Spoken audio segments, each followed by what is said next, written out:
My daughter refuses to let me drop her off at school. Dropping my daughter off at school was always a small, cherished part of our day together.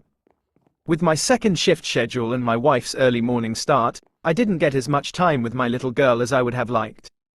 Those mornings, even though brief, were hours. But lately, I had noticed something. Every time we reached the drop-off lane, she hesitated. Her usual cheerful demeanor faded, replaced with reluctance, and I could see the way she watched other kids whose parents walked them up to the doors.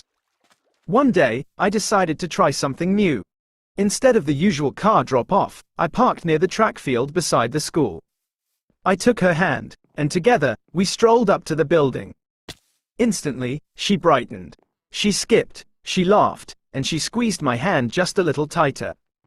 When we reached the entrance, she gave me a quick hug and rushed inside without a hint of the usual sadness. Seeing her like that made the decision easy. This would be our new routine.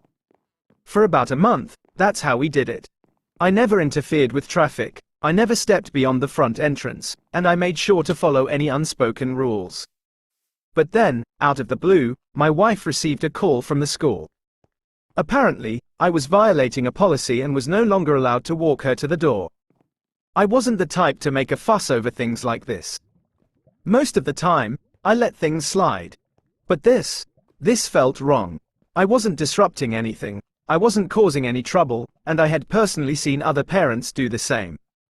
My first instinct was to just let it go, but as I thought about how much my daughter loved our new little routine, I knew I had to at least ask for an explanation. Before I even stepped into the school, I talked to my daughter. I explained the situation as simply as I could, letting her know that it might not be possible anymore. She nodded, disappointment evident, but she didn't argue. Instead, she suggested we find something else to make our mornings special. Her resilience, even at 6 years old, amazed me. The next morning, after drop-off, I had a polite and respectful conversation with the principal. He clarified that there wasn't actually a written policy about walking kids to the door, at least not yet. Apparently, there had been an incident the previous week where a student had run off during pickup and nearly gotten hit. Because of that, they were in the process of tightening security measures. It made sense. Safety was important, and I understood that. While I was a little disappointed, I accepted the reasoning. It had been fun while it lasted, and my daughter and I would just have to come up with something new to make our mornings feel just as special. Then, the next day, something unexpected happened. The school called again, but this time, it was an administrator telling me that I could walk my daughter to the door after all.